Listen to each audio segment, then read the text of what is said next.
જી સાહેબ. ગત તારીખ 12/6/2026ના રોજ ઉત્તરાણ પોલીસ સ્ટેશન વિસ્તારમાં જિગ્નેશભાઈ નામના એક વ્યક્તિની મિસિંગ કમ્પ્લેન્ટ દાખલ કરવામાં આવેલી.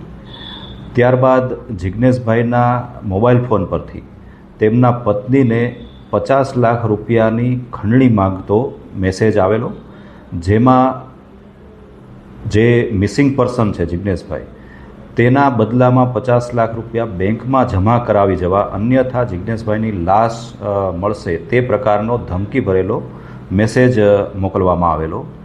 ઘટનાની ગંભીરતાને ધ્યાનમાં લઈ તાત્કાલિક ઉત્તરાણ પોલીસ ડી સ્ટાફ સહિતની તમામ ટીમો કામે લાગી ગયેલ અને ટેકનિકલ ઇન્ટેલિજન્સ તેમજ હ્યુમન ઇન્ટેલિજન્સના આધારે જે મેસેજ છે એ મેસેજ કરનાર વ્યક્તિ ઉજ્જૈન પાસે મધ્યપ્રદેશ ખાતે હોવાનું જાણવા મળેલું અને તાત્કાલિક ટીમો બનાવી ઉજ્જૈન ખાતે રવાના કરવામાં આવેલ. આ સાથે જ હ્યુમન નેટવર્ક અને ટેકનિકલ સર્વેલન્સનો ઉપયોગ પણ કરવામાં આવેલો. ત્યારબાદ એક વધારાનો વિડીયો જિગ્નેશભાઈના મોબાઈલ પરથી રિફ્લેક્ટ થયેલો, જેમાં તેને બાંધેલી હાલતમાં હોવાનું અને તાત્કાલિક પૈસા જમા કરાવવા બાબતની ધમકી આપવામાં આવેલી. આ વિડીયોના આધારે હ્યુમન રિસોર્સિસના આધારે અને બાતમીદારોના નેટવર્કના આધારે આ વિડીયો ગોધરા ખાતે બનેલ હોવાની જાણકારી મળેલી.